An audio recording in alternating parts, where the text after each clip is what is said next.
Before we start today, Trish, come on up here.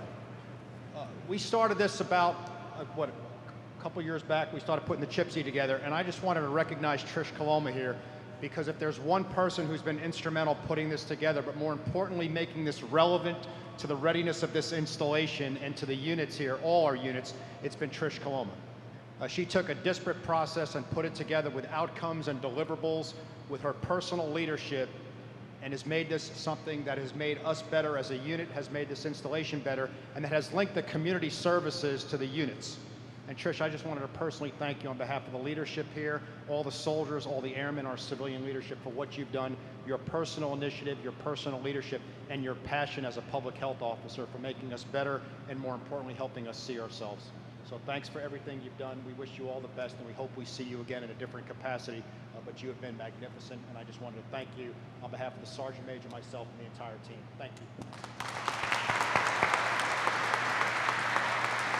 you. Thank you, sir. And I'll be really quick. And I appreciate this so much. And I also just want to recognize this is a team effort. And there's so many people like myself that are behind the curtain, working on process improvement and working on community engagement. So also want to recognize all of those military and civilian personnel that are those systems workers. And thank you, sir, for the coin. And thank you that no one gave me a whip, because people like to say I was a taskmaster, but I hope that people remember me for other things too. Thank you.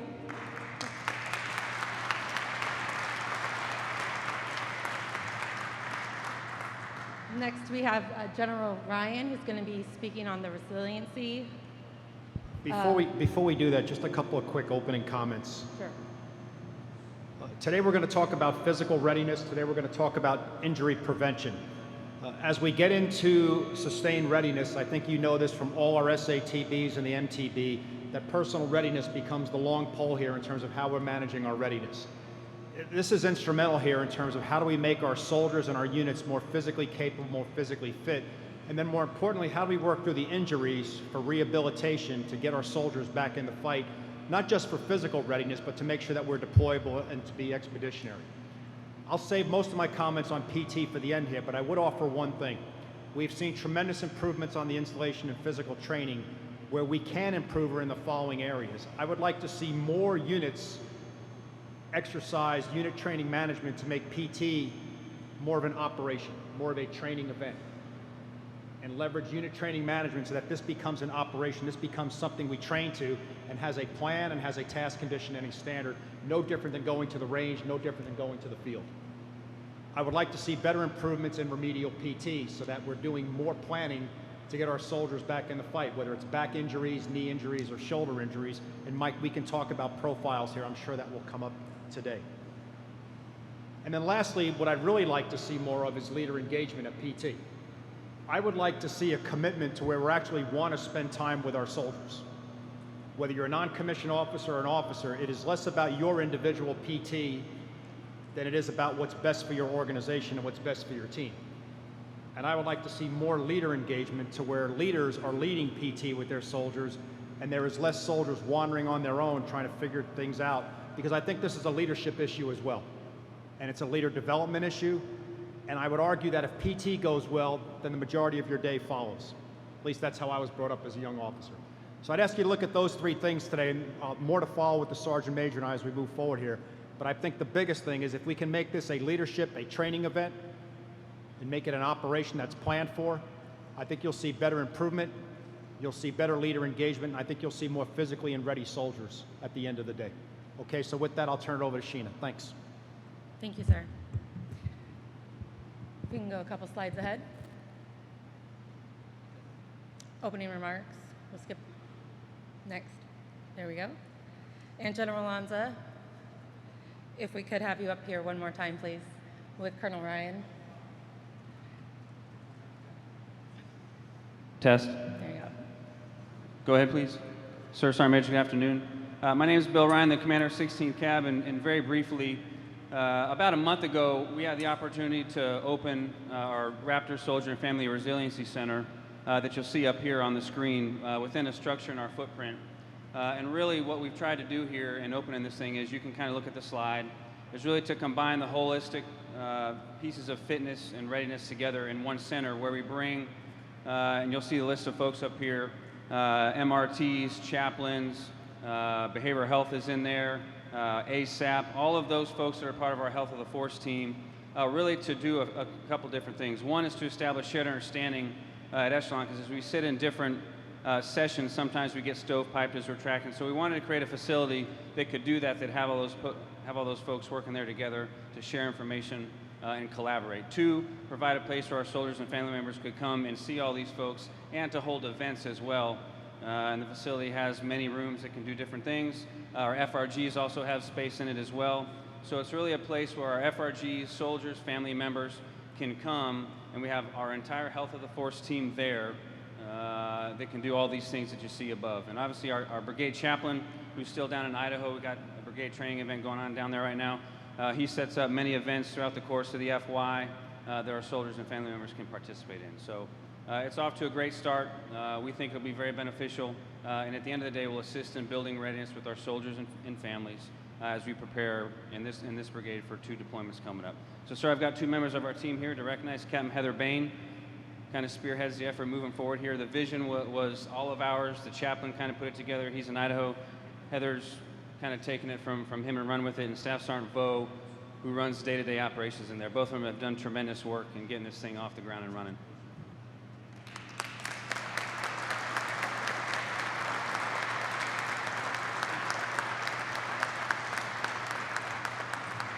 Thank you, ma'am.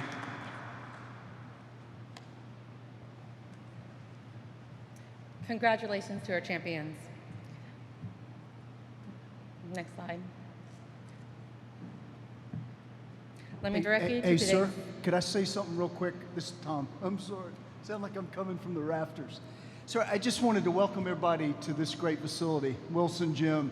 You know, it's Lancer and Thunderbolt use this gym, and they're primarily responsible for it out here on North Fort.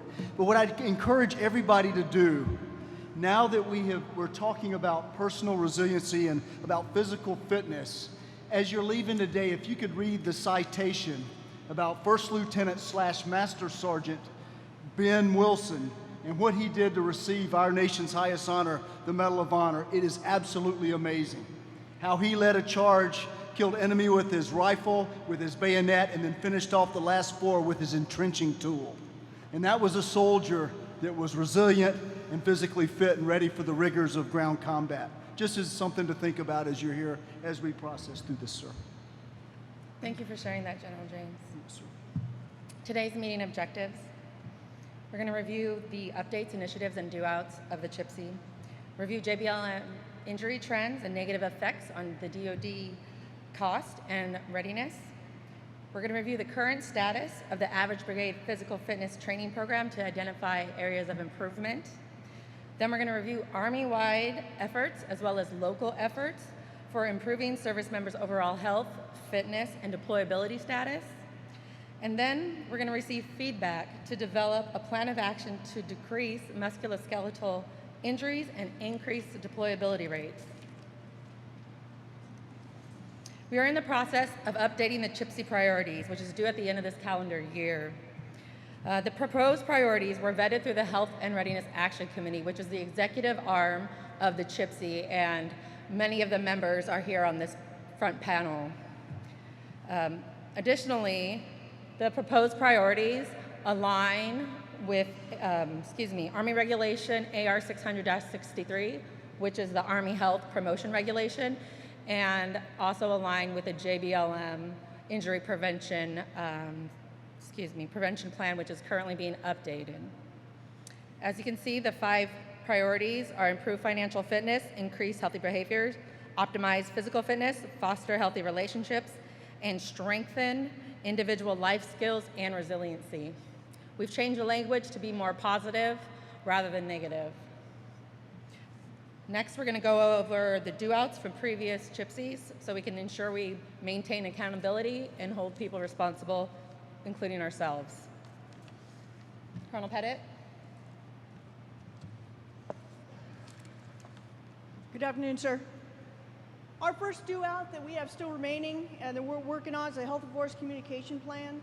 The DA-R2 op order is due for publication any day now. It's already went through the DAG1's office. It should be published shortly. The initial communication plan we briefed at the end of the month of June.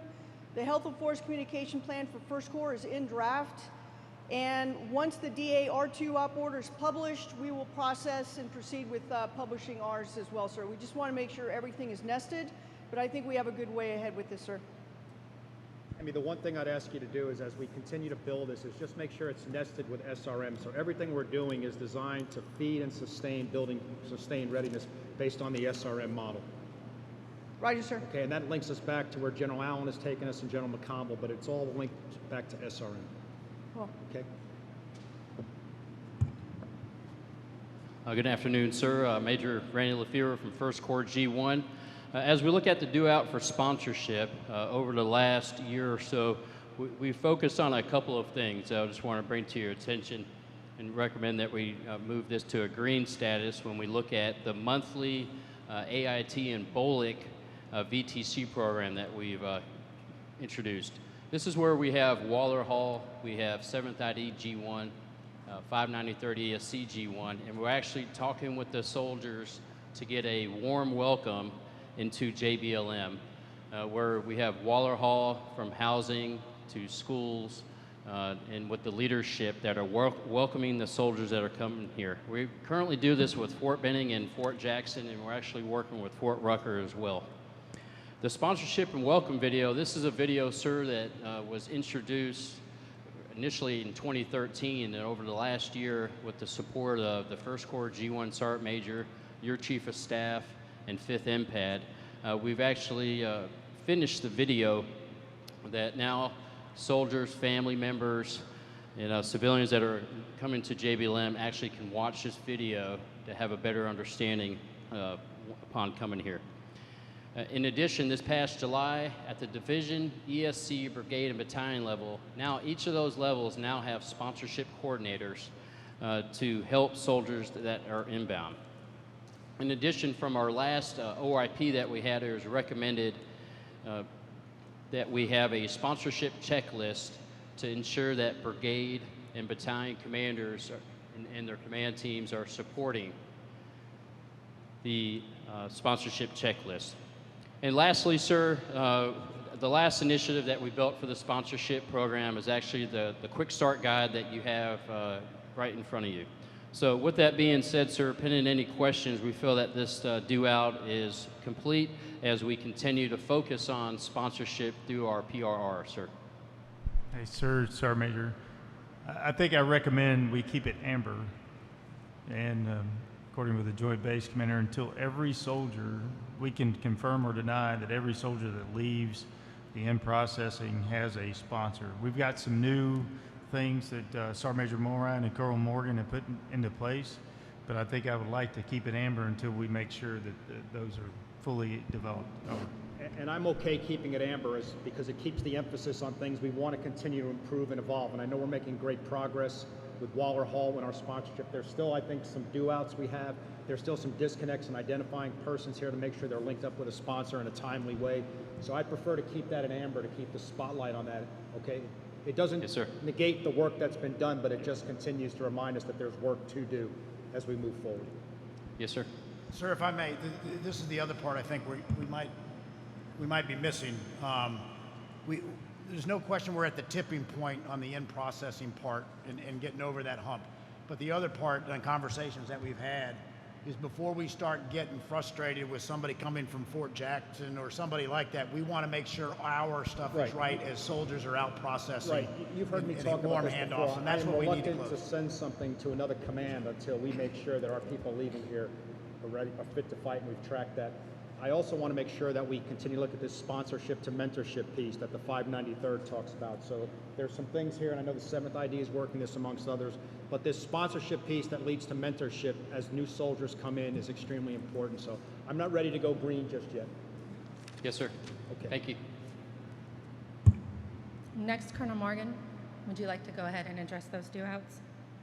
Sir, when we look at the family working group, Alicia and the Armed Forces Community Service already does a family resource coordinating committee meeting which is a feeder into the new installation prevention team that sits down across all of the disciplinary functional leads that we have, to include Madigan. So the family working group is being used and utilized, and is actually an input and an output into other feeder groups that actually get up into the CHPC process, sir. So I don't see any reason to maintain that as amber. I think we can remove that as green, sir. And if anything, I'll add back with Mike Place if he has anything he'd want to add from his side. But I think we have that feeder with regards to nesting all of our bureaus, boards, working groups, and so forth.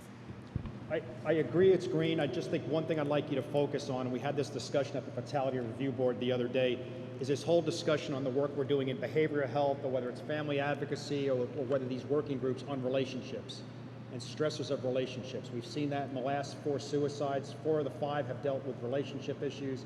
87% of either suicides or ideations on this installation have been the inability to mitigate relationship challenges. So with all the counseling we're doing in the different areas, how are we strengthening relationships? I know we're using the HOPE scale with the chaplain, but I think this discussion of what happens on duty versus off duty with relationships is extremely important.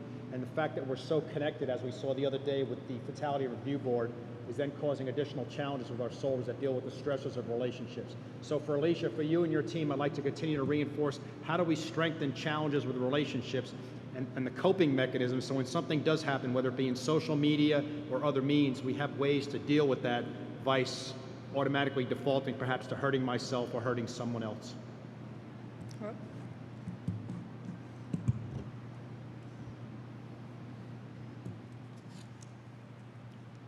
Good to go. Did you want to address the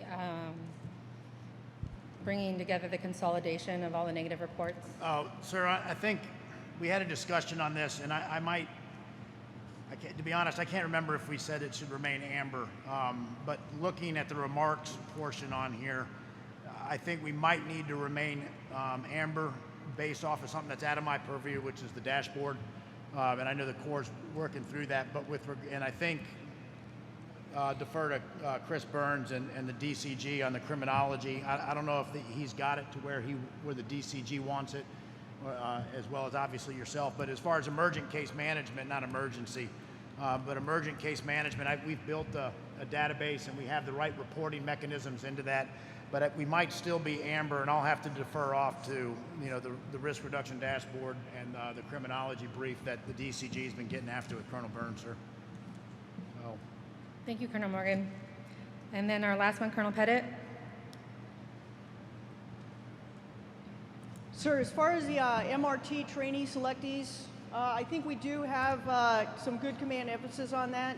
We saw with our last course with 48 graduates, 50 were in the course, 48 graduated. I think it's just a matter of command emphasis to ensure that they are straight. We have an op order that is pending publication, which gives some clear guidance to the units. It also outlines when the quarterly MRT level 1 courses are. We now track the MRT trainers quarterly at the PRR, which is another metric so we can ensure that we're getting MRT trainers into units down to company level. And the next MRT level 1 course is 5 through 16 December, sir. The one thing I'll add on this, and I'll turn over to Sergeant Major, in some cases, we do a very good job meeting the metric in terms of how many people we're getting through the school. I want to make sure for the commanders we're picking the right people that can take the training they get, and then how can they instill that on somebody else besides themselves? I don't want to create an individual master resilience trainer. I want to create somebody that is a master resilience trainer that can then give back to the organization and give back to the unit. So the outcome, the metric is, what are we doing to increase readiness with the master resilience trainer, not necessarily the measure of performance about how many that have attended the course. That is one metric. The other one is, what is he or she doing to enable readiness in the formation? And I'll turn it over to Sergeant Major here because he's working a program on this. Yes, sir. I have time to brief that at the end. Okay. I have a slotted time. I recommend this go green and be stricken from the books. Okay. Good. Thanks, Tim. Thanks, sir. Perfect. We'll get going here into the content. I would like to point out that all of our presenters today are part of the Physical Fitness Injury Prevention Working Group. I'd like to thank all of them for their contribution to today's CHPC. Our first presenter is the 2-2 surgeon, Major Leesmer?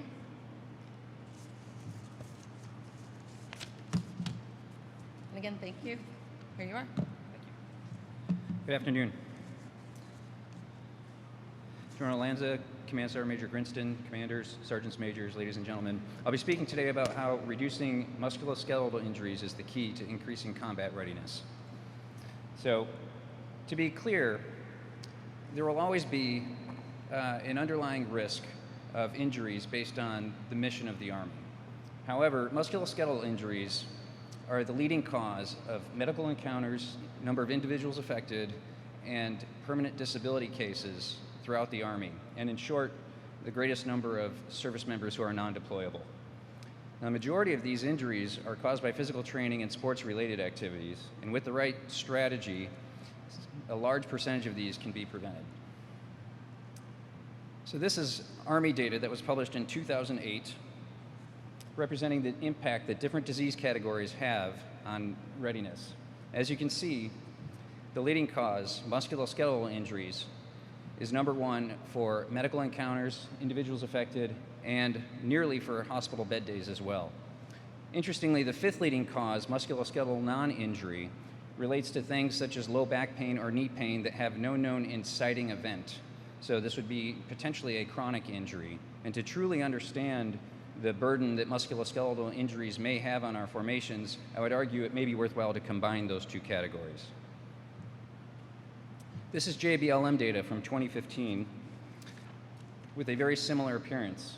As you can see, as represented by the blue bars, musculoskeletal injuries are the leading cause of medical encounters, and by the orange bars, the leading cause of number of individuals affected.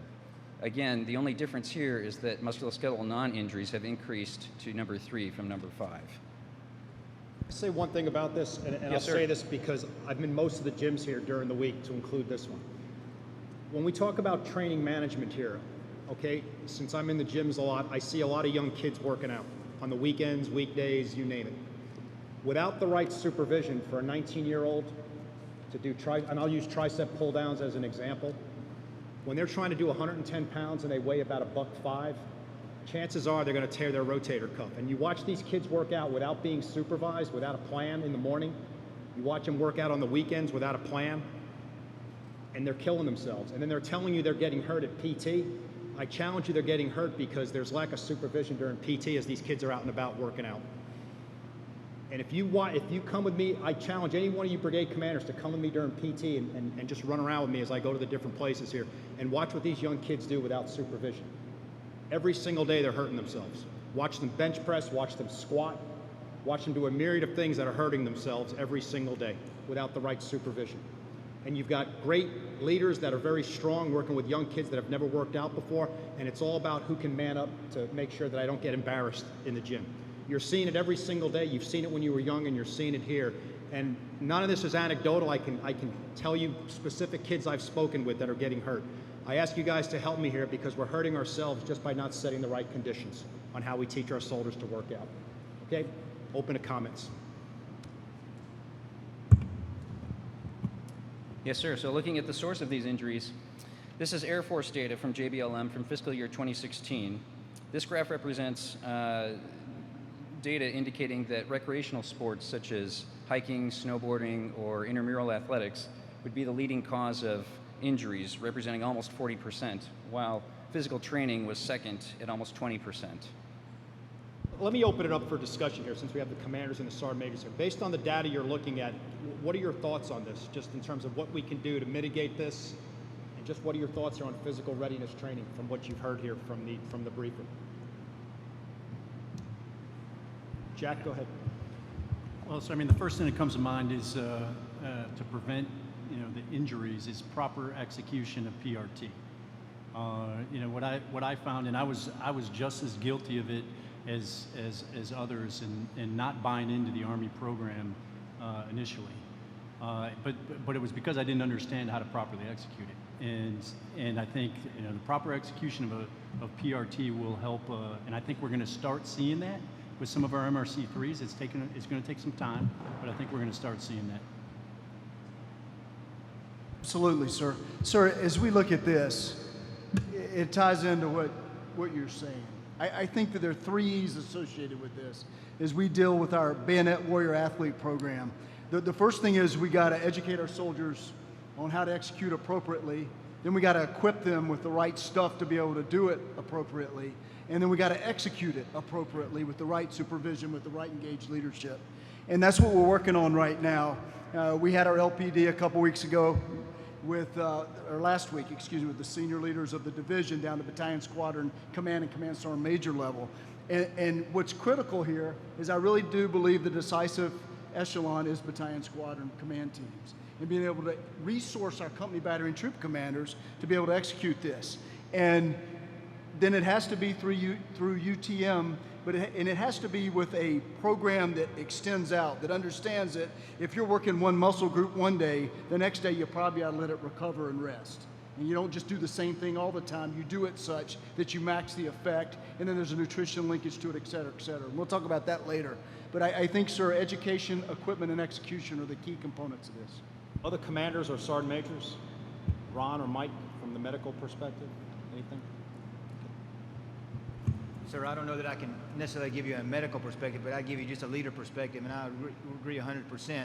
It's about leaders being present, and it's not just being present. It's actually being present, which means that you don't have your earbuds in. You're the sergeant that is paying attention to what's going on, just like you're doing. And when you're either directly involved, it's your soldiers, or as you're doing your workout, if it's an individual thing, you're watching what's going on, and when you see it's just like any other on-the-spot correction. You see something not going on that should be, then you step in and make the on-the-spot correction. You know, the old people in here, which is a lot of us, when we came into the Army a few years ago, how did we do PT? Every PT session every morning was your whole unit together the entire time, and you know, you go out on the installation here, and you very rarely see a full unit doing PT. You see LGOPs here and there, and a lot of times you see individual soldiers doing their PT, and so it's not a. I think that your concept of making this more of an operational, more of an actual training event, as opposed to saying, okay, you know, we got PT on the training calendar today, go do PT, and we'll see you for a work call at 0900. It's actually leader involvement in the preparation, but also leader involvement in the execution. Will certainly lead us down the path of righteousness to help mitigate the risk of injury. Hey, sir, to further the discussion, I didn't look through the complete package, but just by naming conventions, and when we say Bayonet Warrior Athlete, does that mirror either the Master Fitness Training POI, or is it mirror the FM 7-22? And if it does, you know, the naming of it means it's not PRT. You know, does PRT have a negative connotation? I would throw that out to the second row, because in my opinion, what I see, I think it does. I think if you told a leader, and if I asked you to say honestly, do you think PRT is effective? I bet there's a few people in there that will say, no, it's not. And if that's the case, how do we, you know, does the words matter? I don't know. I'm asking that question. Is it effective? You know, who says, Sergeant Major, PRT is 100% good and I do it every day? Does anybody in this room do PRT 100% the way PRT is done every day, besides First Sergeant Drury?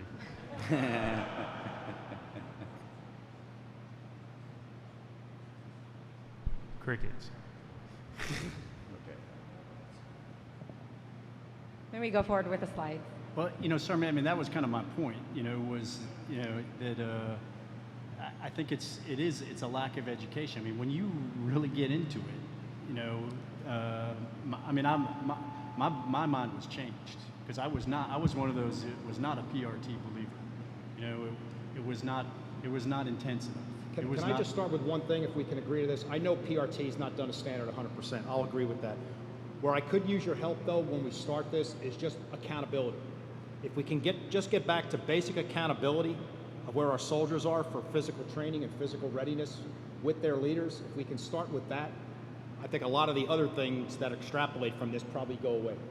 Just from basic accountability of leaders with the lead, a lot of these challenges that we'll talk about here over the next couple slides will probably in some cases start to go away if we can just keep the unit together and the leaders together, as opposed to a platoon leader who tells me I get better PT on my own than I do with my platoon. When he tells me that at PT in the morning, that's extremely frustrating. When I see a first sergeant on his own away from the company, that's extremely frustrating. So I'm not trying to be overly negative here, but you've got to do it with your soldiers. And if leaders are finding ways to do it on their own, that's on their time. But leaders have to find ways to be with their soldiers and not find ways to be on their own. And that's kind of what I'm seeing. Not overall, but I'm seeing enough of it that it warrants my concern. Hey, sir, two things. Okay. Thing one. What? Am I going on? You're on. Two things. Thing one, that kind of goes back to what I was saying a second ago about in the earlier days, it was unit PT. That's what you did every single day. Thing two, I would say, is ultimately, I think it would be beneficial to have an outcome in mind for what are you trying to achieve with your program? Is it weight loss? Is it improving your AFPFT score? Is it injury prevention? Is it unit esprit? Is it what? And so, yes, sir. So that, again, that goes back to the original comments that you made. Sir, All right. Sir, if I could just jump in real quick and respond to Sergeant Major Grinston's point. The principles of PRT are integrated in the Bayonet Warrior Athlete Program. The Warrior Athlete Program is holistic. It's incentivized things like competitions. It's resourcing down to the company, battery, and troop level to enable them to be able to do the things we want to do in the education process. It's holistic, and we'll show you here in a chart to follow. But sir, I think the education piece is critical when we start talking about interval and Tabatas and those kinds of things. Allow our units to do PT together. Some people don't want to do PT together because one's really capable, one's not really capable. I think there's ways that you just adjust the load and the speed of something, but you all do it together still. You still build that cohesion that you're talking about and still get max effect based on your capabilities. Yes, sir. But it's, yes, sir. Absolutely. So that's why I'm saying that you can do this together and everybody gets to the true work out of it. And that's what part of the education process, sir, as we continue to do it. And so I've seen a lot of good, positive instruction from NCOs with their soldiers on how to do certain things in the gym, too, at both of them. I see a mixed bag. I agree 100%. But we got some folks out there that are getting after it as well. So as a way to contrast the Air Force data that was presented previously, a sample of injuries on JBLM indicates that physical training was the #1 cause, accounting for almost 34%, followed by recreational sports at around 10%. So this is the First Corps PRR slide from October, and I just want to direct your attention to the first medical column, which is deployability.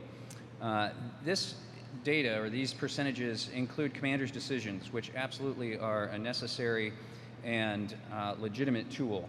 However, when examining threats to readiness, it can potentially mask what's going on. And so for that reason, I'm going to be looking at the MRC Go category, which is the next one to the right. Diving into those numbers, this is a MedPros poll for First Corps units on JBLM from earlier this month. And I don't want to get caught up in the numbers here, but moving right to left, there are the MRC Go category, or column rather, which are your deployable soldiers. The MR1 category are people that are green on every metric. The MR2 category are soldiers who are red on things like HIV, immunizations, hearing, vision, and have a temporary profile less than 14 days. Now, all of these soldiers are considered deployable because these are thought to be correctable within 72 hours. The MR3 and 4 categories, moving further to the right, are your non-deployable soldiers.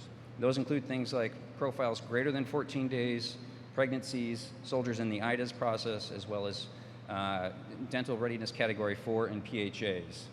Now, looking at the bottom row, the MRC Go numbers, at least as of a few weeks ago in First Corps, indicated that about 16,300 soldiers were deployable. To achieve 92% readiness, this means we'd have to move approximately 1,500 to 1,600 soldiers from the non-deployable categories into the deployable category. And if you look at the numbers, it's mathematically impossible to do this without impacting temporary profiles greater than 14 days. So what do those consist of? Looking at Task Force Bayonet and the units that comprise it, if you look at the distribution of profiles for their injured reserve, the lion's share are musculoskeletal, no matter if it's a brigade combat team, combat aviation, artillery, engineering, doesn't matter. The same pattern holds across the formation in terms of musculoskeletal injuries. One last way to represent the issue. The graph at the top left shows 1st Corps at JBLM once again. 7% of the formation currently has a musculoskeletal profile. Again, to achieve 92% readiness, this allows for a 1% wiggle room for all the remaining profiles as well as the MRC-4 soldiers. So we must get after musculoskeletal profiles. The graph on the right shows the profile distribution for those soldiers in the IDES process. And as you can see, 2 out of 3 soldiers referred for a medical board have a musculoskeletal injury. I've listed the top 5 below. 3 of the top 5 consist of musculoskeletal categories. And arguably, number 4, diabetes, fits in as well, as I'll discuss later with the BMI data.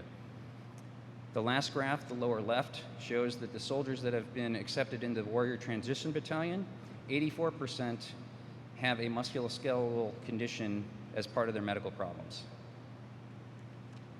So one way to conceptualize the problem is to think of the non-deployable soldiers as being in a pool, and I apologize for the silly cartoon.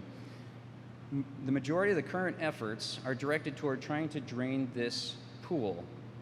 In other words, trying to increase that valve and get soldiers either back into the fight or help them transition out of the Army. And these can consist of things like multiple profile reviews at various echelons throughout the month, utilizing MedCom resources, physical therapy, orthopedics, sports medicine, trying to rehab soldiers, as well as helping them transition out of the Army.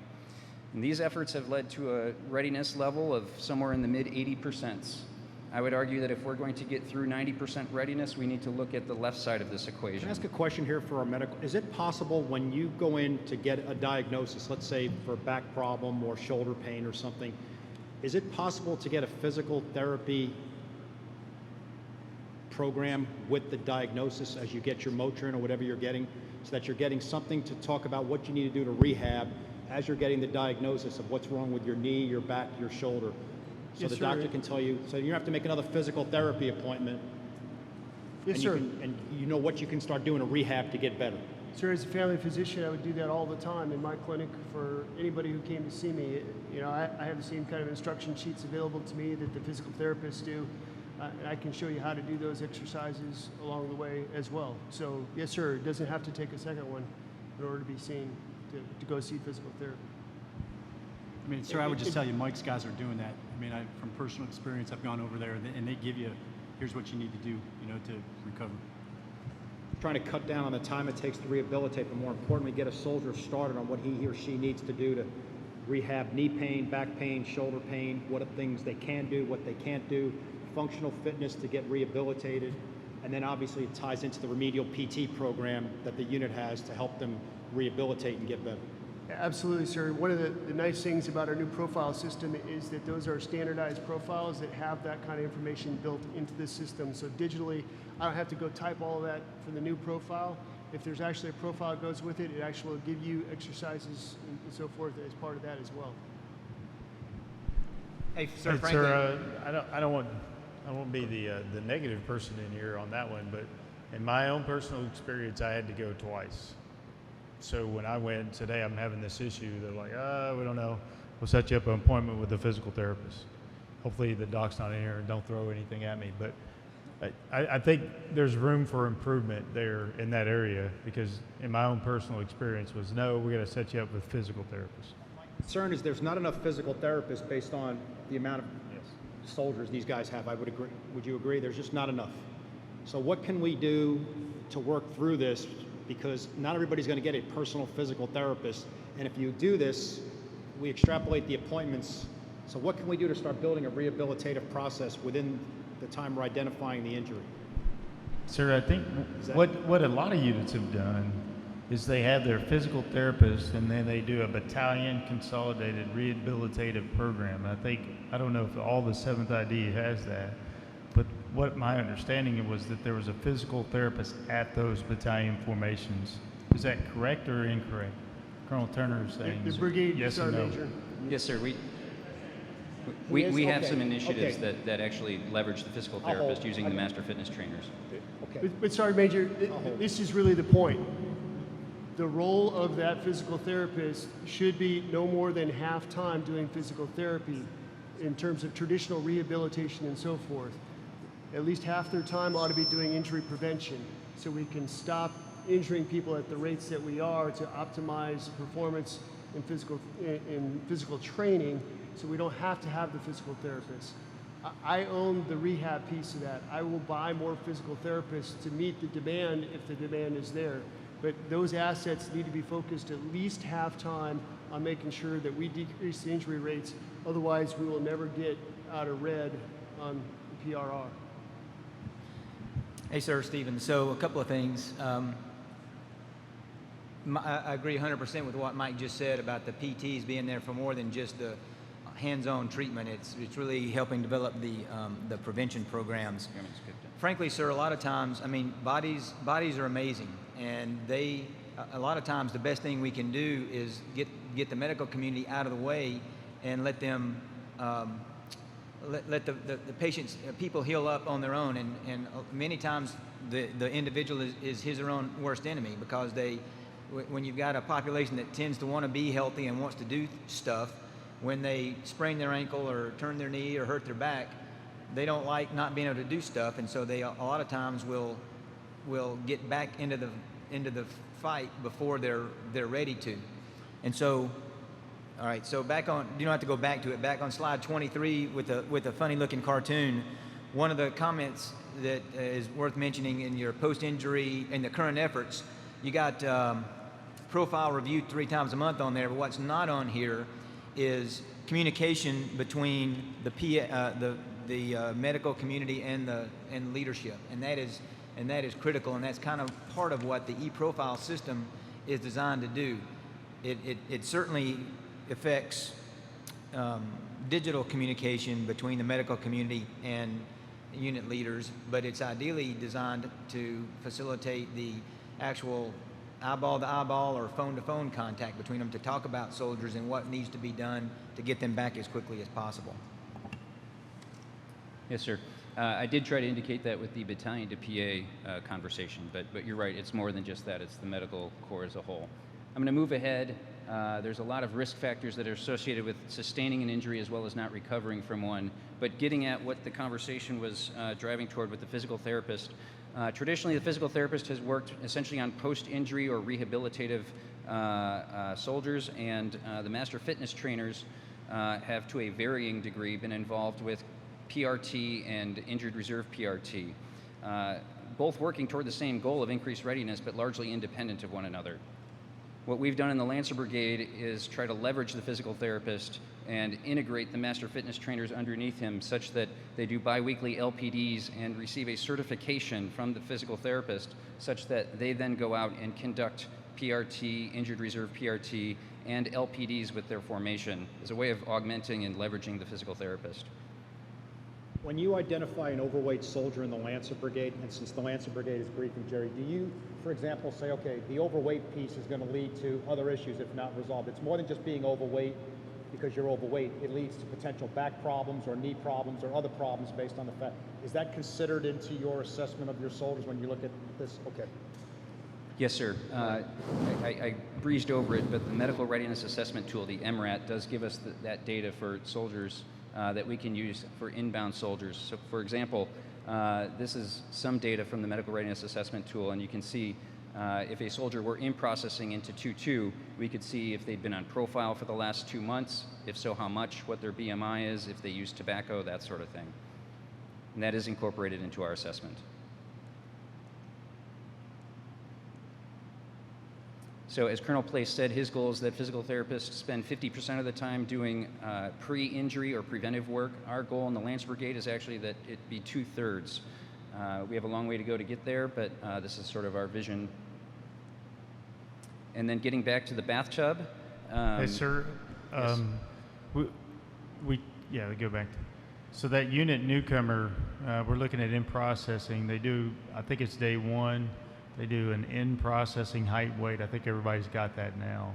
But the physical therapists, I think we got a couple of things we need to do that they can do an assessment on them. We've talked about that at a couple of different forums, but I think we're almost ready to implement doing a physical assessment at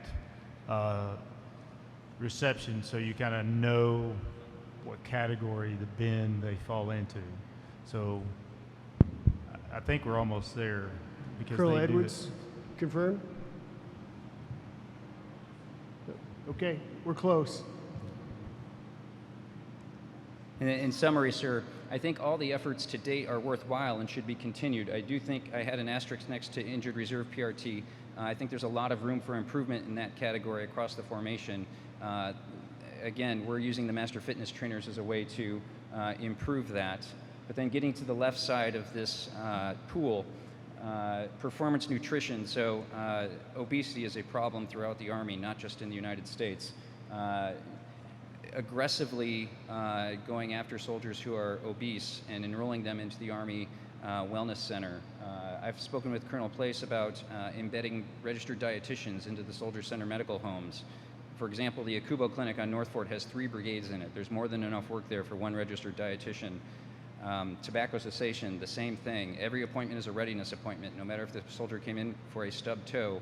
If they report using tobacco, we aggressively enroll them in cessation programs with a tobacco cessation champion as part of the SCMH. Injury prevention, again, the newcomers assessment, which I didn't really touch on, but you're correct, Sergeant Major, it is 8-1 Cav that is piloting that for us. The educational LPDs that I mentioned with the master fitness trainers.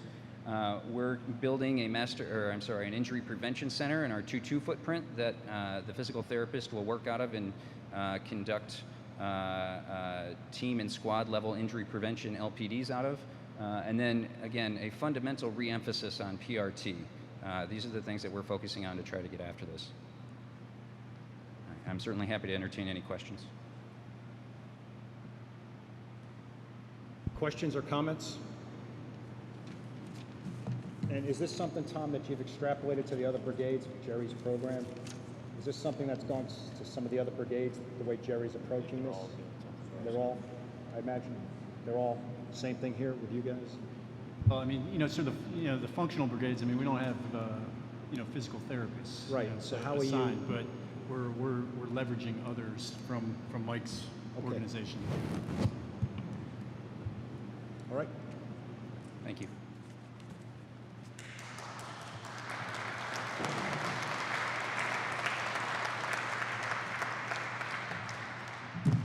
Love that discussion. It reminded me of the physical fitness working group. A lot of those recommendations are actually going to be presented earlier in the same things that the group came up with. So with that, we're going to dive into our engagement exercise, which is led by First Sergeant Drury, who is the HHC First Sergeant and also the Installation Master Fitness Champion.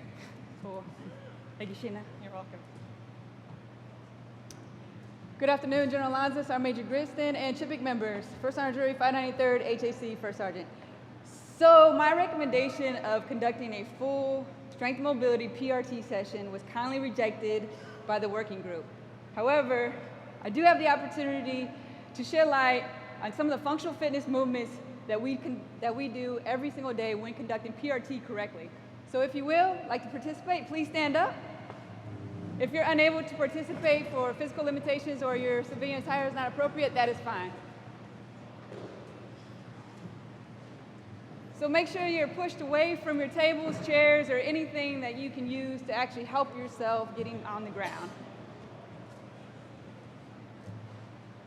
All right, so real easy. We're going to go ahead and take a seat on the ground.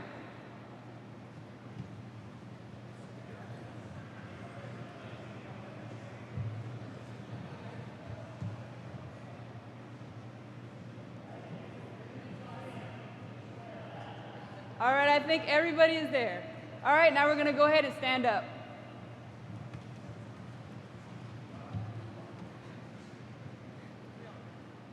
All right, for some of us, that may have been pretty simple. For some of us, it may have been a little bit challenging. However, the real challenges are when we actually change our conditions, when we have an IOTV, an ACH, maybe a weapon in our hand, maybe picking up ammo cans. There's actually a prescribed way how to get down seated correctly per FM 7-22. Follow me. What you're going to do is take one step to the rear with your right or left foot, does not matter. Keeping your back straight, not leaning forward, keeping your hips set, making sure that you're not leaning forward when you go down. You're going to drop the weight of your body down to your rear knee. Again, keeping your back straight. Tuck that rear foot to the opposite side. Engaging your core. If you need to use two hands, you're going to use two hands to the leg that is tucked. Not one hand, two hands. If you do not need to use your hands, engage your core and just roll backwards. Go ahead and have a seat. Straighten your legs out. And this is the seated position. In order to get back up, same thing. All we're going to do is tuck that left or right foot underneath the opposite leg. Again, if you need to use your hands to assist yourself getting back up to your knee, use two hands to one side, helping yourself go back up to that knee. This is the part right here where everybody likes to skip because we don't like to get on our knee. Keeping your back straight, standing up, using your legs. And that is how we properly get up and down. Hopefully the prescribed way was a little bit easier for you. Go ahead and have a seat. Thank you, demonstrators.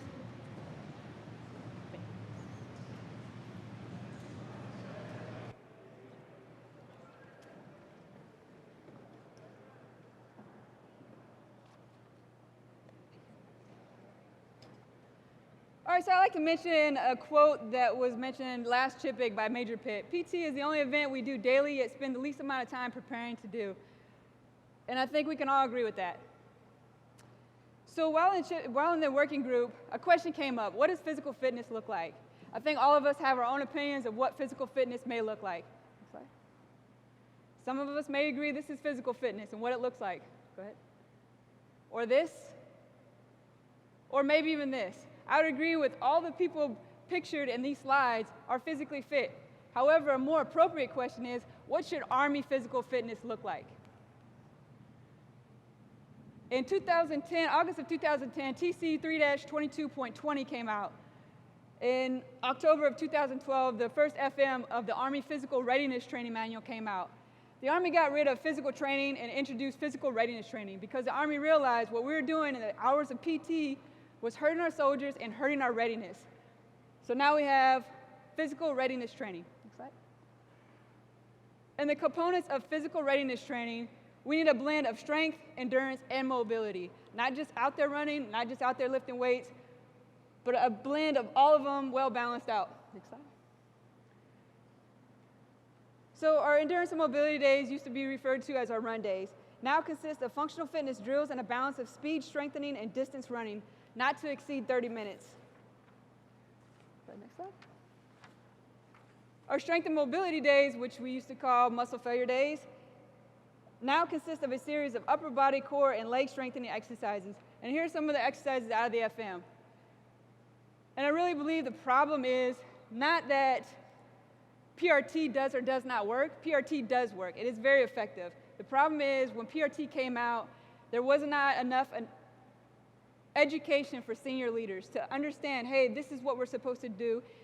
And going back to the execution of the exercise, the principles of PRT are precision, progression, and integration. A lot of times soldiers are out there doing the forward lunge and they're not doing the forward lunge correctly. Now we all as senior leaders think that's the proper way to do the forward lunge, where it's incorrect. Next slide. So what does PRT look like out here on JBLM? Next slide. You can keep going through them. If we don't have that PRT, those PRT goggles or the PRT mindset, some of us may think, hey, this is good PT right here, except for the sports. We all know that sports is not authorized during PRT time. So the flutter kick, tire flips, carrying each other in our mask, none of these drills right here are in the PRT manual. Some of us might wonder why this guy doing push-ups right here, why is that not correct? If he is doing the push-up sit-up drill, that is okay. If he is doing the push-up and the prep drill, that is incorrect. The elbows are tucked, pointing to the rear, so the soldier is actually using their chest, shoulders, and tricep muscles. Next slide. So again, the problem is not PRT doesn't work. The problem is we're not executing PRT correctly. The way we're getting after that in the 593rd is we're educating our senior leaders. Every quarter we'll have a 3-day senior leader injury prevention, and PRT training. Sorry. We're also conducting reconditioning and PRT leader training from staff sergeants and above. The first one was Sergeant First Classes and above.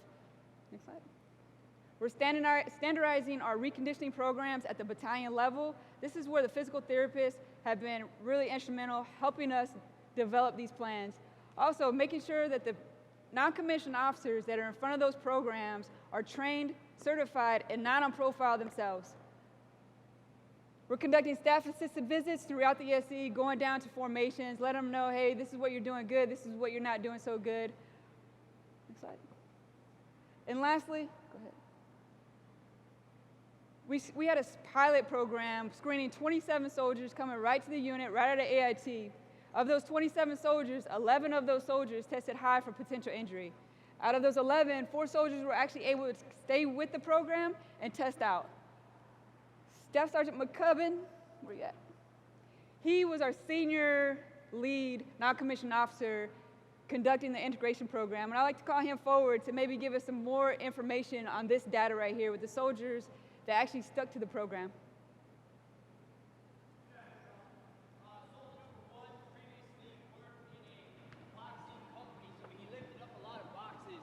Every single day prior to joining the military. So when he came in the integration program, we had to teach him the correct way to squat. He did not know how to do that for 15 years of his life, so he was in lots of aches and pains prior to. His injury that he sustained was in the end of basic toward the beginning of AIT. For soldier number 3, the same thing. Her injury was at the end of basic to beginning of AIT. And with all of these soldiers, as you see, some of the runtime did decrease. One did increase slightly, but that is given when you change the form of how you run.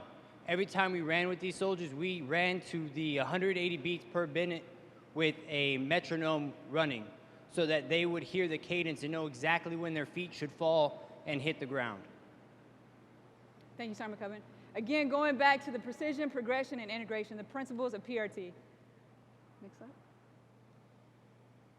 The data on this slide basically captures the fact that we're going to have injuries. However, the overuse injuries take up for over half of the injuries that we have. This is regular Army active duty. This right here sheds light on the fact that our AIT soldiers are more vulnerable, there's more injuries. However, in 2003, when PRT was actually implemented and executed, we see a dramatic decline in our injuries.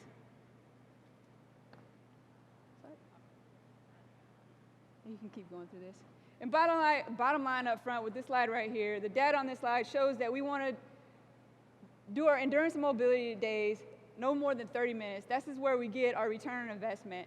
If a soldier is out there running at 90% for 30 minutes, we're going to get way more benefit out of that soldier rather than running that soldier 45 minutes at maybe 30%. In accordance with FM 7-22, running is to time and not to distance. We still hear, hey, we're going to go run 6 miles, or hey, we're going to go run to this point and back.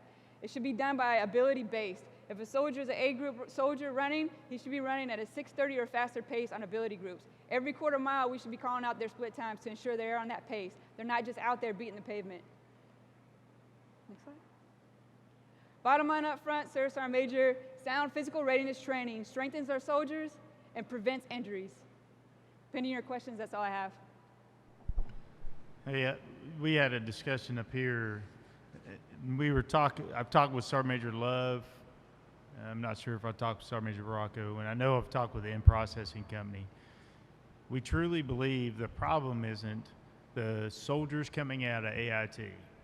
It is not the soldiers in BLC, because they have to be tested on this.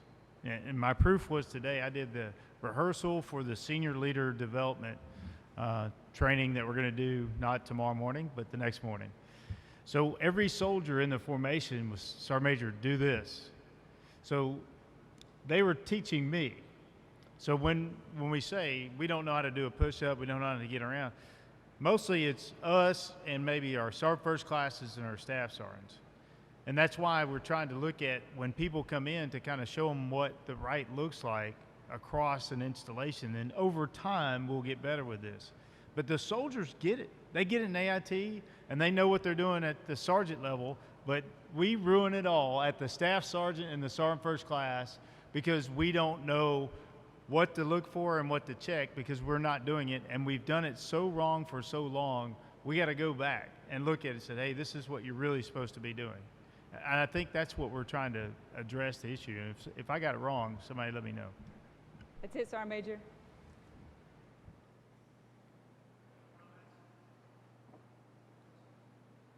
Sir, I believe we just need to get master fitness trainers out there on the ground, more of them, more educated non-commissioned officers, not just command presence, but educated command presence. When we as senior leaders walk by a formation and we don't make those corrections that are necessary, we just set that standard that it's okay.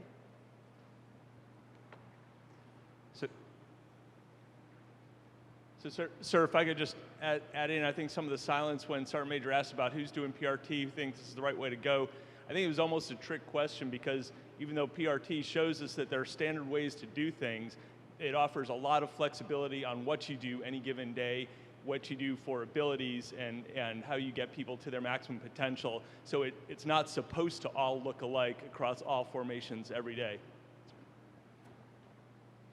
Colonel Kerwood, would you like to add anything?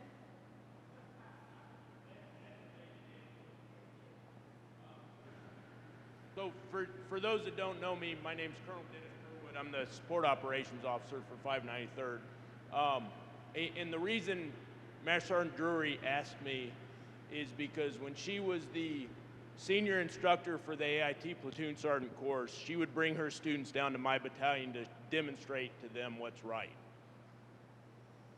General James, I think you hit the nail on the head with your second point. One of the challenges is we have to resource our formations to do it. And what I would ask all the leaders around the room is, are there enough pull-up bars on this installation right now to do climbing drills twice a week with every soldier on this formation? Because that's an integral piece of it. A lot of it is standards, a lot of it is understanding, and I think Master Sergeant Drury is right on. Sir, you were spot on when you're talking about engaged leadership. That is one of the absolute keys to it. But there are basic fundamental flaws in PRT programs that I see all the time. One of them is cadence, and it's not cadence of the exercises, it's cadence between the exercises.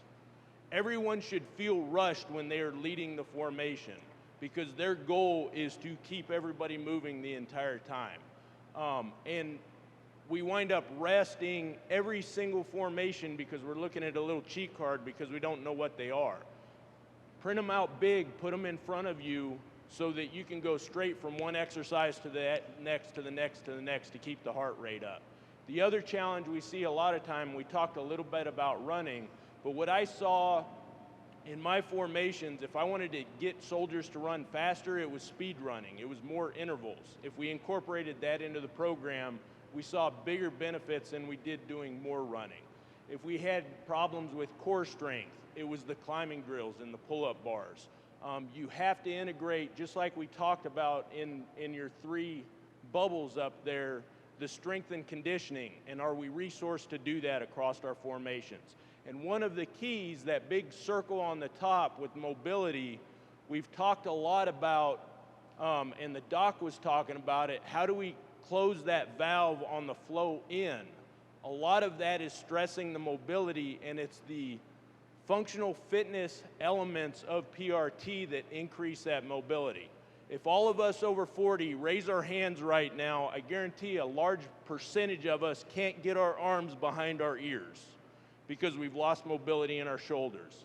A lot of us, as Master Sergeant Drury demonstrated, can't get up and down off the ground without standing up. We can't touch our toes while we lock our knees. If you do the exercises right, you will increase that mobility over time and see less of those musculoskeletal injuries. And sir, I'll release the floor. Thank you.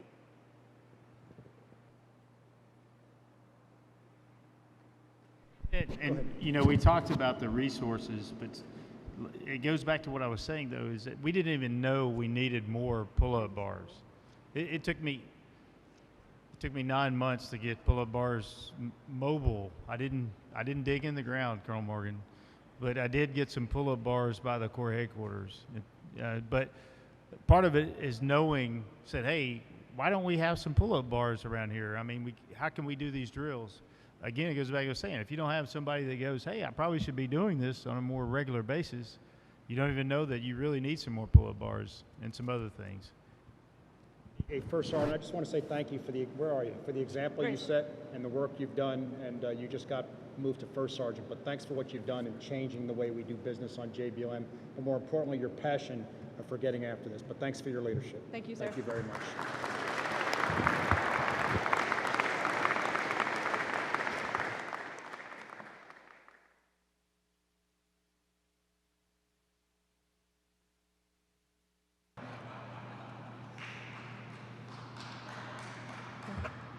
We good? Woo. All right, and happy to say we are back on time schedule. Our next presenter is Lieutenant Colonel Tebow.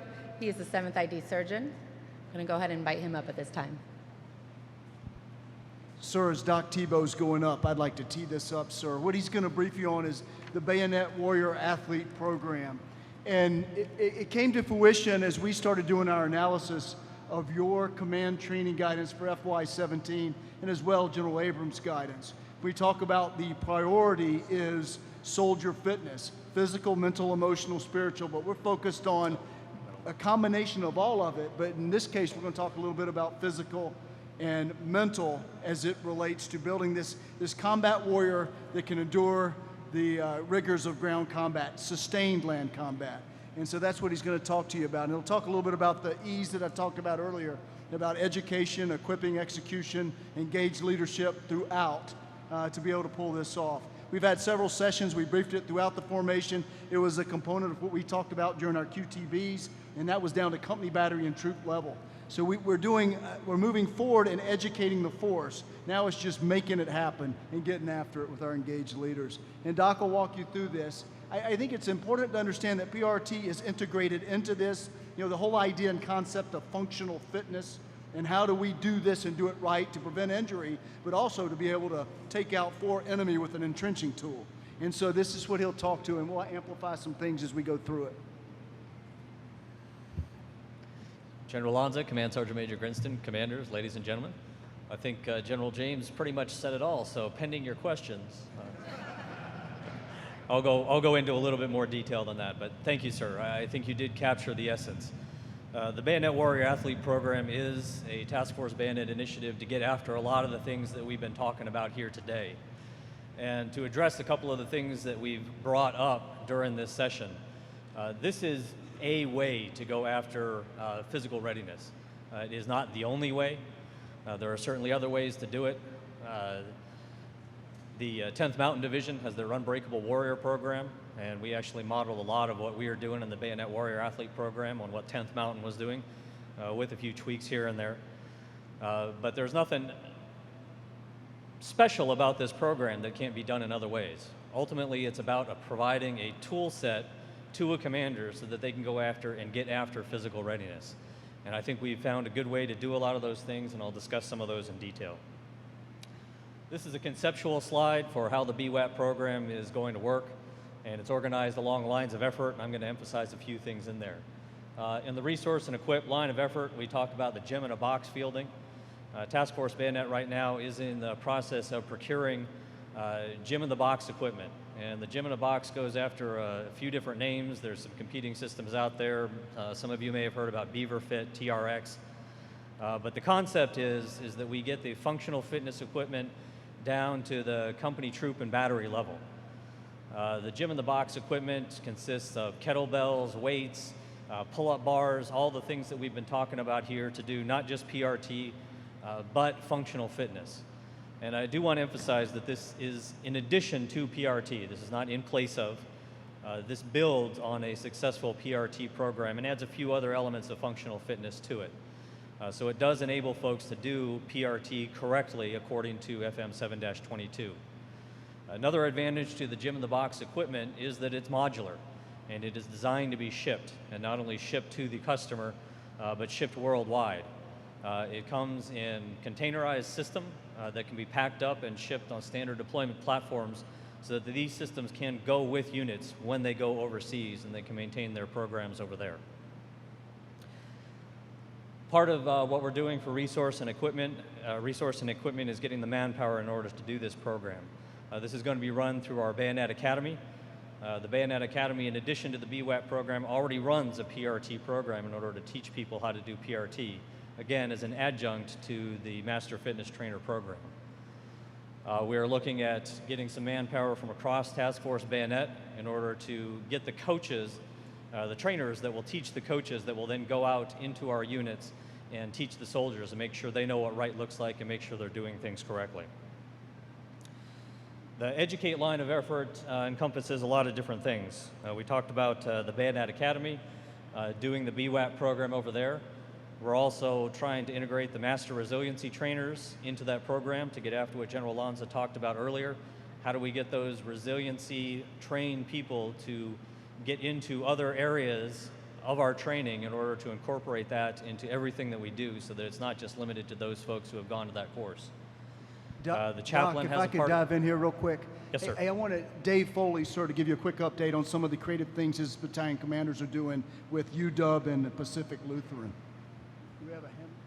Here's over here, Dave. Right there, sir.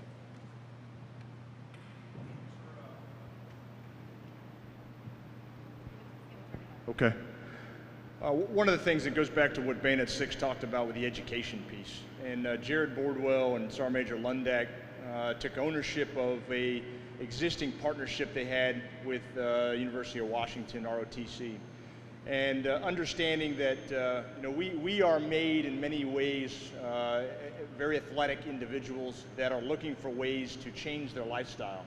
So reaching out to UW, ROTC programs, athletic departments, Pacific Lutheran University, two different scalable programs at different levels of Division I and Division III, have partnered not only to learn a little bit about how in which their athletic directors, their physicians, the department coaches are actually executing their physical regimen each and every day, not only for them to become stronger, more fit, and competitive. So they've gone out to those locations, brought them into the battalion area, and have worked with them to learn the fundamentals of some of the fitness programs and incorporating those into their daily regimen. Lifestyle changes for young soldiers, seeing themselves as very athletic, fit, enduring individuals, are very competitive, and implementing many of the same fundamental program initiatives into their own PT regimen each and every day. And so it's those type of things that I think we have to figure out as we've had some conversations. Who taught us to run when we were young lieutenants or cadets properly? Who taught us to put a rucksack on properly? Who taught us how to go out to the gym and lift weights properly? The answer in most cases is you emulated by those individuals that you saw around you and taught. So now to find folks that are subject matter experts that have been educated, master fitness in our local community, not only providing an enduring relationship, but learning and getting better and finding ways to be preventive. And we see it every day. We have fine-tuned athletes out there who watch on TV that have folks that are providing requisite oversight of what they eat, how they train, how they recover. And some of those same things we have to do with our young soldiers. So applaud them for taking that initiative on. Thanks, Dave. The Pacific Lutheran strength coach says sometimes he'll have an athlete go a whole semester just lifting with a bar till they get the technique right before they go on, much like you were talking about at extensions. Hey, sir, you started at the very beginning of this asking for thoughts, and Dave just captured what I wanted to say then and at the end of all of this, is that we have to foster a culture, an ethos of a professional athlete for our formations. If we can do that, then all of the rest of this makes sense and we'll do it the right way. If we don't, then we are going to continue to struggle by hurting people because we don't know better and we don't execute better.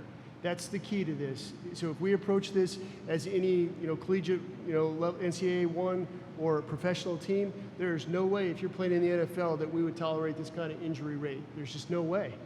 So we gotta look at it that way to say we have a professional standard because what we do is physically demanding every day in combat. So we gotta start with that end in mind, adopt that kind of philosophy, and we'll be just fine. Over.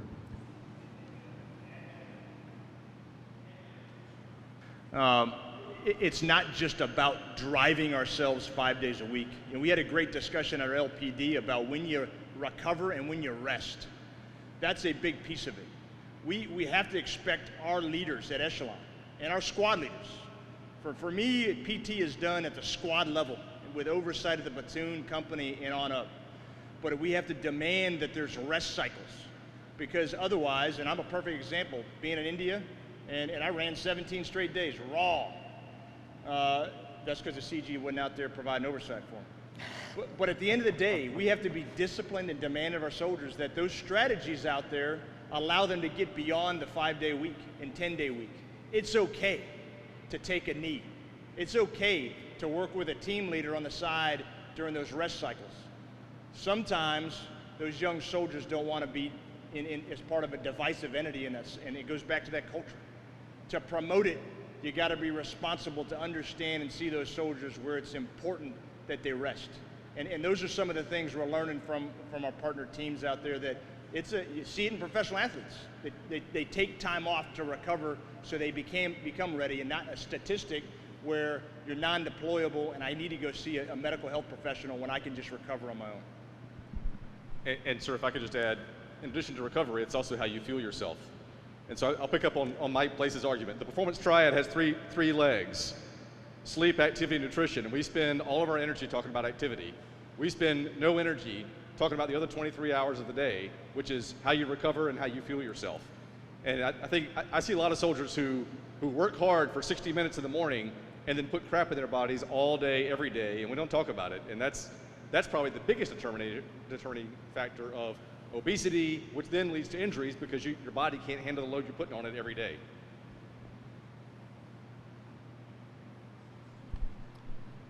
Sir. But it's hard because those decisions happen off duty for the most part.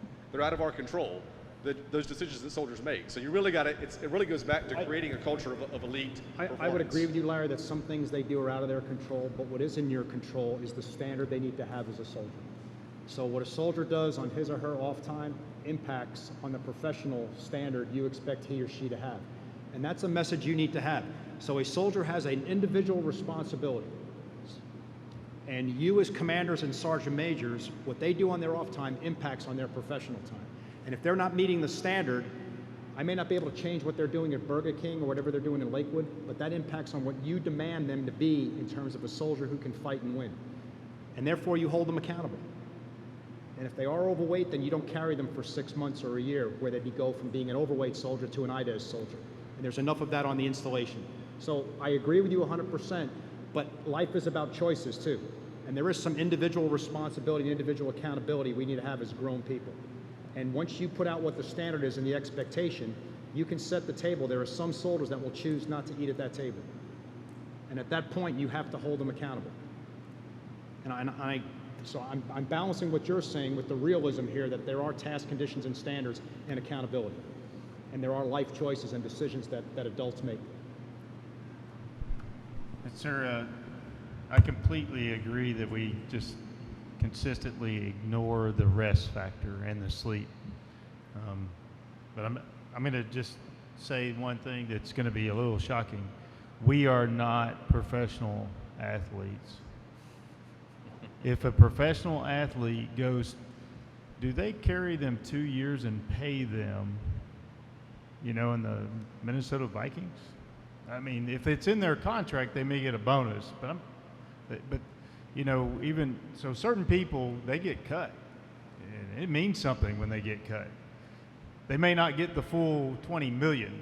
So I think there's other things, because some of you, we're not exactly professional athletes. We are professional soldiers, and I think there is a little bit of difference. I know that's a different mindset than what we just heard, but I'm not completely disagreeing, but I think there is another factor there, is because sometimes, and I'll just use our own, like the Thor 3. Well, if I'm in the SF group and I'm selected like 4 or 5 times to get there, and then if anything happened, let's use the Ranger Battalion, those are, some of my favorite is that if I wrote a bad check when I was a sergeant and I was in the Ranger Battalion, I got those people in my unit the next day. So there was different criteria for them to be in those programs, which is a little bit different mindset than probably most of the first sergeants had to deal with for the rest of their career. Meaning, if everybody 100% wanted to be there all day, every day, we probably wouldn't be having a lot of this conversation. So I know that everybody understands that, but the SMA told me one time, it says, okay, Sergeant Majors, not all of you are going to be the SMA, so we're going to stop grooming you that way. It's a different way to look at it, because we're all like, I got to make Sergeant Major at 18 years, and then I got to get this thing, I got to get that, and I got to progress. But that's only the model for one guy every 4 years. And it could be the same thing. So I think there is a difference between professional athletes and professional soldiers. That's just my opinion. I'm sure somebody's going to call me a dirty name after this. But that's a conversation that we just need to acknowledge, because sometimes we go there, and I agree, but it goes, when you say the rest cycle, sir, is that it goes back to what you said in training management. If you don't manage it and have a training plan, you'll never have rest in there. And the last thing is, the most important, when I say, how many times when a soldier is on the overweight program does the squad leader take that soldier every day to breakfast and lunch? Over. Yeah, those are duty hours, I think. And I think if I was a squad leader, I could do that and not release them to go to Burger King. All right. Well, fantastic discussion. I'm going to move ahead here a little bit and rush through a little bit of the rest of this so we can stay on time. I do want to bring up just a couple of the other lines of effort under compete and incentivize. We do want to tap into that warrior spirit, and we want to get our folks involved in some competitions to show their involvement, to show that they've done, and to show how physically ready they are. Recognizing that we need to do this correctly so that we don't hurt more people through competitions than we groom by having them involved in that. The assess line of effort on there, we have made a deliberate effort as we've designed this program to design some assessment tools in from the beginning so we know if we're doing what we intend to do. The whole point of this program is to increase readiness. So we're measuring from the start where our baseline levels are and where we're going, so we know if we're accomplishing that goal. And finally, under sustain, the final goal of this is to have this to be a sustainable program at the company troop battery level, so that this program can be run by those first line leaders on a regular basis. And of course, the ultimate goal is to increase deployability and personal readiness, and to end up with a team of Army professionals that are combat ready to fight and win in a complex world. I'm not going to spend a lot of time on this slide. We are running out of time here. This summarizes a little bit of the POI that we've developed for the Bayonet Warrior Athlete Program. You can see it starts off with athletic performance test, assessment. The idea here is to build on the MFT program. So the first people we want to go through this program are the people who have already been through the Master Fitness training. But we want to make sure that the people we are training are capable of doing this training for other folks. So we start off the program with an assessment that you do have to pass in order to continue through the rest of the program. The second day is talking about injury prevention and injury rehabilitation, and an actual rehabilitation program, not a profile PT program where the least broken soldier leads more broken soldiers in walking around the track during PT time, but an actual dedicated program in order to get people off of that injured reserve and back into a regular PT program. And I think that's definitely a weakness that we've identified in a lot of programs. Hey, sir, I just want to make sure I understood that. You said this is post-MFT. Is that what you said? Sergeant Major, that's the ideal, okay, is to have master fitness trainers go through this program as an adjunct or an addition to the master fitness trainer. We realize that there probably aren't enough master fitness trainers on post and in Task Force Bayonet to get it down to the level that we want it to be, but that is the ideal. Hey, Sergeant Major, if I could, that is correct, but the target audience is Staff Sergeant, Sergeant First Class. And just one quick note on this. So this is already in ATARs. It's already been built. It's not just for 7th ID and subordinate units, but there's 26 courses throughout the FY. Capacity is about 30 soldiers per class. And by no means is it the end-all be-all, but it's a very good 5-week course that will get after the 70%, because I agree with Sergeant Major Grinston. To a degree, you know, we're not necessarily professional athletes, but we are professional warriors. And I think this course, many like other units have, it's about changing the culture, because right now the culture does not exist in our Army. I think too many soldiers think they just come to work and do what you must do and then go home, and that's not a profession. So I just wanted to make sure the group knew that it's not just for us. You know, it's in ATAR, so you gotta do the process, but keep on going, sir. Thank you, Sergeant Major. So real quick, day 3 involves some of the resiliency training. This is not obviously the entire POI. We just hit some highlights on here. But I did want to point out that we are pulling in some of the other programs on post. The performance triad, Triple Nickel right now is pushing an initiative to try and get the P3 Performance Triad University pushed out to a wider audience after a very successful trial in their formation. The Army Wellness Center, CSF2 program, our partners over at Madigan, including the dietitians, the physical therapists, and all the rest. This is a comprehensive effort towards building that fitness and resiliency. Day 4, a little bit on the programming of PRT. Another weakness we've identified is that a lot of people are trained to do PRT or PT. Not very many people are trained on how to do a PRT program, so we're introducing a little bit of that. And also including some of those functional fitness things. That's what I mentioned before, the adjunct, the add-on to PRT. A little bit more of those day-to-day things that a soldier in a particular MOS is going to need to do their job.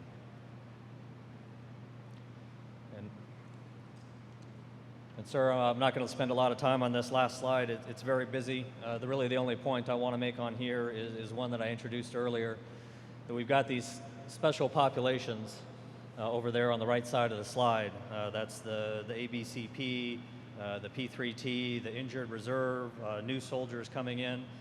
The idea for those soldiers is not that they hang out in these programs. The idea is that we have a real program to rehabilitate them, condition them, and get them back into PT with their unit. And that's an essential part of the program. There's also a test designed in there, so when they're coming out of that program, they actually go through an assessment, make sure they are ready to join full PT with their unit so they don't end up re-injuring themselves and ending up right back where they started. So sir, that's a quick summary of the program. Pending your questions. Questions or comments for Colonel Tebow?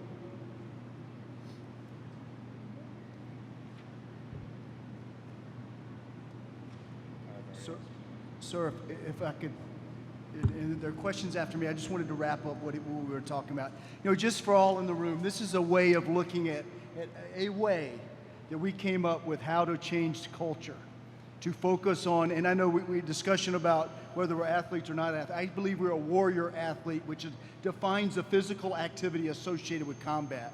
And so we got to be able to recruit, soldier for life. All of that has to evolve around being the best we can possibly be at killing the enemy. And how do we do that? And this is the way we get about doing it.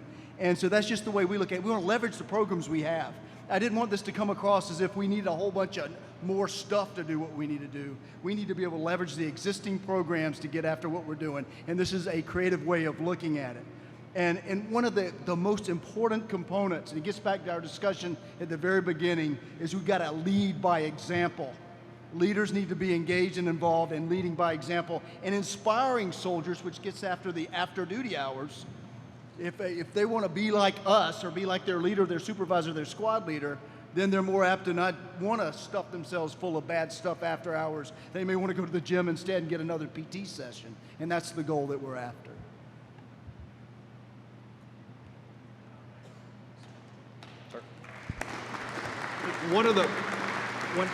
when Colonel Tebow briefed me yesterday, one of the things I asked him to do, and I would encourage all of you to do, is attend a training meeting.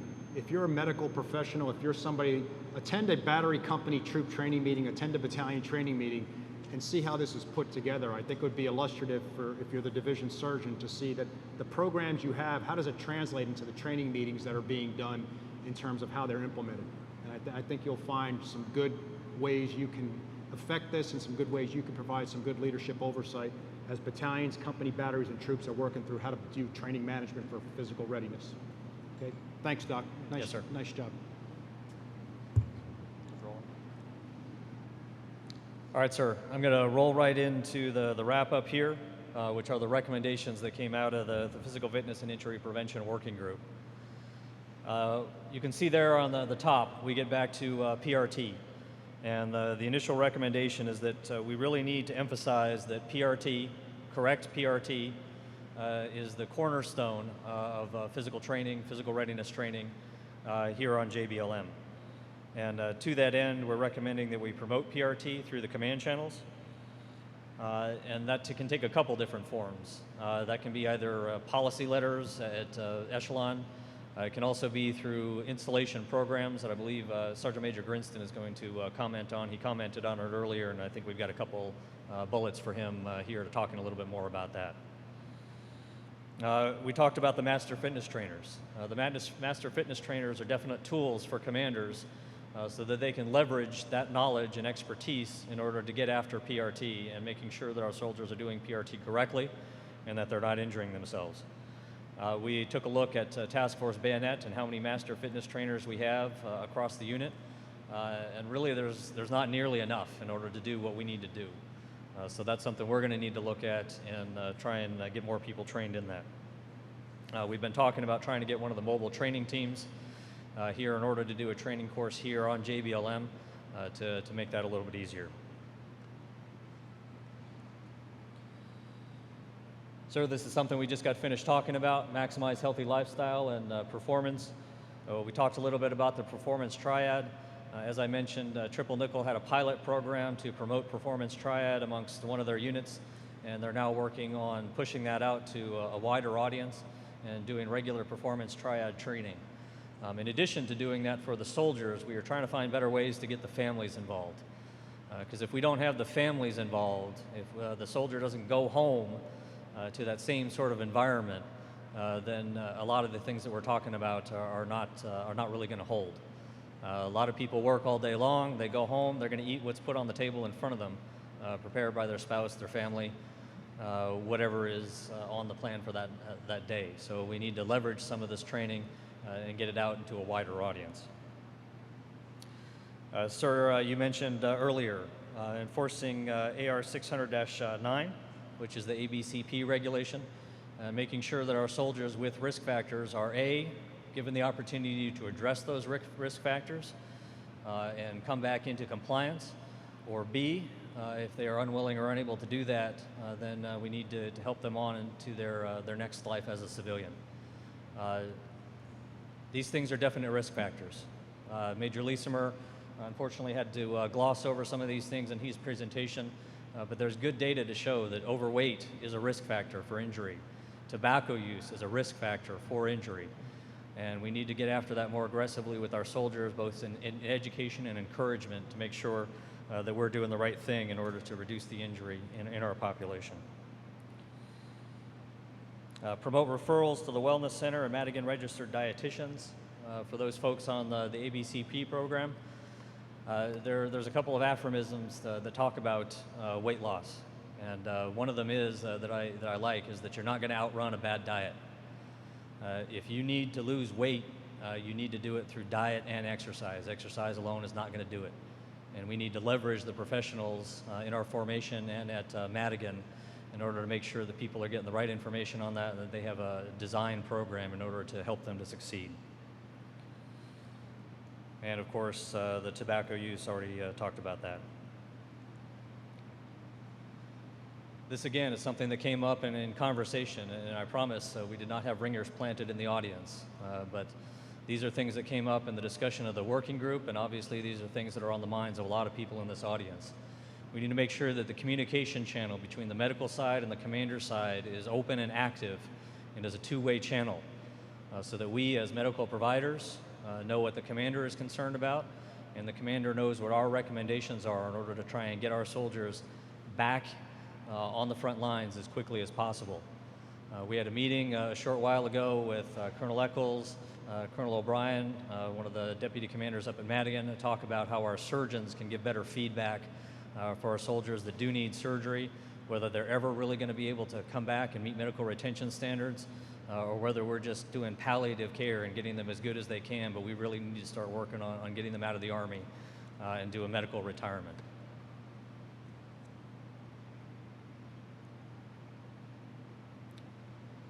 So one of the things that we talked about during the working group is that the Public Health Center, formerly the Public Health Command, does have teams that are available to come out and help us take a better look at ourselves.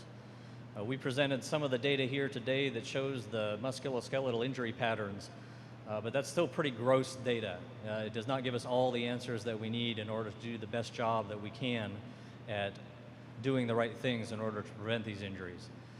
They're really kind of lumped in right now into a broad category, musculoskeletal injuries. We know there's a lot of them that are lower extremity, but I think we can do a better job of defining that. And the Public Health Center does have teams that are available to come out, do the data analysis, do the study design in order to collect better information that can then we can use to inform our troops, inform our leaders, and do a better job of reducing injury. And finally, sir, the last recommendation, and perhaps the best, the most important, is that because we have sat together for this CHPC, we put together this working group for this CHPC, we discovered that there's a long way to go, and there's a lot of things we can still do. And we think that it's going to be important to maintain this working group as a functional working group going from here forward. This is not something that we can just drop at a CHPC. There's nothing else to do. There's a lot of work still to be done, and we need everyone participating in that working group to help us get after that. Sir, pending your questions, further comments, and recommendations. Comments, questions? Doc, nice work. Thanks very much.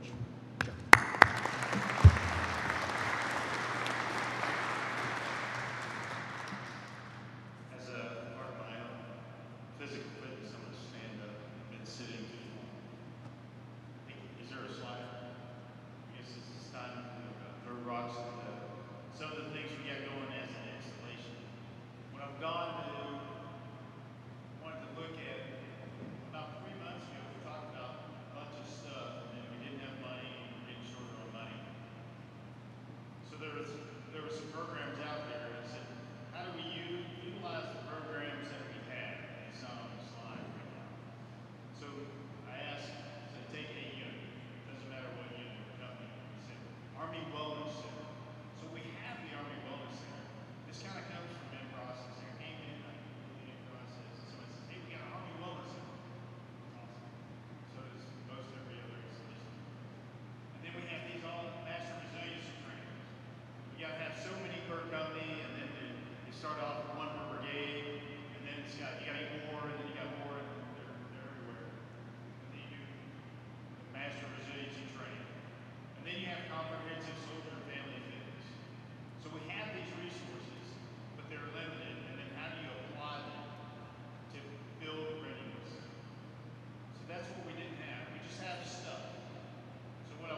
what we did is we got about 4 months into that.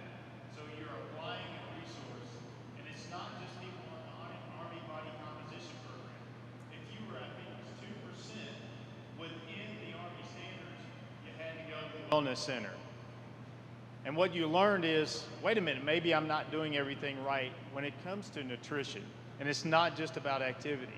So we owe you, that's the next step, is a couple months now, we'll kind of close that out, we'll do a white paper, and then we'll share this out. And instead of everybody has one or everybody go to the Wellness Center, you see some folks that are in a certain bandwidth that are still meeting the Army standard, but may be about to go outside the Army standards.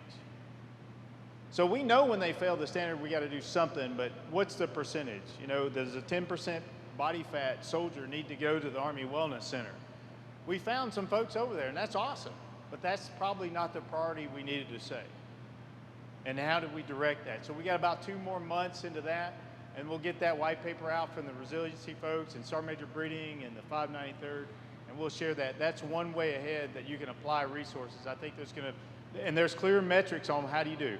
Did their PT scores go up? How many people failed the PT test? When you applied the Master Resiliency Training or the Comprehensive Soldier and Family Fitness, how many people failed marksmanship training? Did the numbers of failed the Army standard that built readiness, did the failures decrease and the number of ready soldiers increase? And that's applying a resource. So that's the next step. That's one of the things we're trying to do. And then on these 2 PRT certifications, I'm not sure it's going to be a certification, but and I got a team with the Bayonet, I think we may have a way to do it as we team with the Bayonet Academy, and what he's doing with the Bayonet Warrior Athlete Program is taking in-processing senior NCOs and officers, because they already got PT at 5:30 or formation anyway, is have them go to the Bayonet Academy and they learn how to do some of the PRT with a master fitness trainer, and that'll save us some resources if we just kind of, it's already at 5:30, so 5:30 to 6:30. Every NCO and officer that comes to the installation would kind of get some of that. How are we supposed to do it? I don't think we'll certify them. They'll just get a better knowledge so that when they go to their unit. The second thing is doing a physical assessment, and that's what we're talking about. We're already doing height and weight. We got to do some pull-up bars. They got to do some squats and things. So when you get to your unit, if somebody comes in not meeting an Army standard, we don't flag them at the end processing. We just give you the heads up that somebody isn't ready to meet the Army standards. So when they get to your unit, you've got a heads up that you don't break them.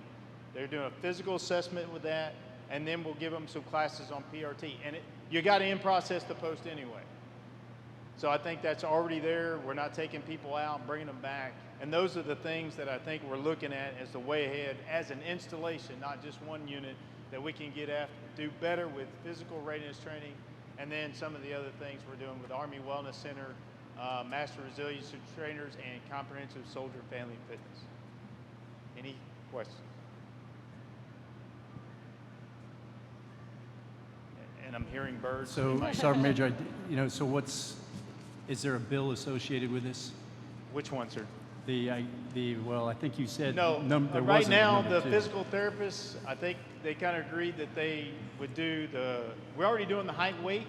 We have that day 1 of in processing. Day 3, I'm sorry.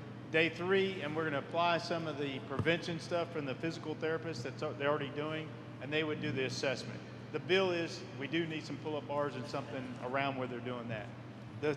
It does cost one, Matt. We got right now, if we do it with conjunction of the Bayonet Academy, I won't need any master fitness trainers. I did ask for one to kind of lead the program for in and out processing, because they are doing PT or PRT, and then if we join with Bayonet Academy, I won't need any other master fitness trainers. They just go at 5:30 to 6:30, and then the Bayonet Academy does whatever Bayonet War athlete they want to do after that. So that was a lot of discussion. We actually initially, I blame some. It was my fault. We asked for about 10 master fitness trainers, and we said that was not sustainable. And everybody came back and says, no, don't do that. So we're trying to team with you. Yeah. And sir, to add to that, it will be a Monday through Friday event. So it wouldn't matter if we have 2 soldiers that are in processing or 30. And I do think it gets after really getting our NCOs at a certain baseline level, because that's quite honestly where the problem lies, as stated before. Over. Okay. And with that said, I know the CG is probably next slide, and I just want to say, you know, every day we get up, we do physical readiness training. I think none of anything that we talked about really, you know, a policy letter doesn't circumvent the need for setting the example. And, you know, 8 months ago, I think we said leaders with the lead. If the leader's present, if you can have all the policies you want, but if you're not out there physically with your soldiers checking on it, it's just going to be a piece of paper that people may or may not read. But I think that's the most important piece about everything that we do is every day when we get up, we look ourselves in the mirror and saying, are we setting the right example for our soldiers? And if we are, I think we're going to do better every day. That's all I got, sir. Thank you, Command Sergeant Major. We're going to quickly go ahead and go over the do-outs that were captured by Colonel Pettit. Go ahead and skip. We're going to skip the timeline. Sir, I captured 3 do-outs so far, but I think maybe once you discuss a few things, we may capture some more. This is what I have. Health of the Force campaign plan will be nested with the SRM, sir. I will ensure that. The second is behavioral health work on strengthening relationships and how are we impacting healthy relationships for soldiers, and we've seen that's definitely a need. And the third one is to look at ways to decrease the time between the doc visits and the physical therapy appointments so we can start getting healthy sooner rather than later. And we'll just ensure we close the loop on that throughout the formation. That's what I've captured, sir.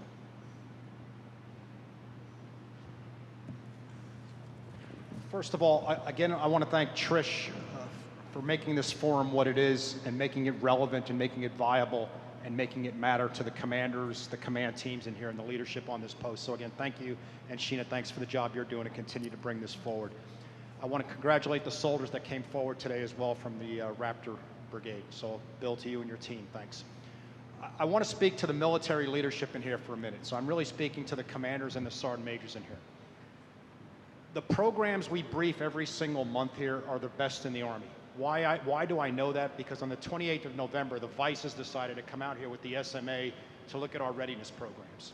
He's coming out here for 4 hours to look at one thing, our ready and resiliency programs, because we do have the best programs.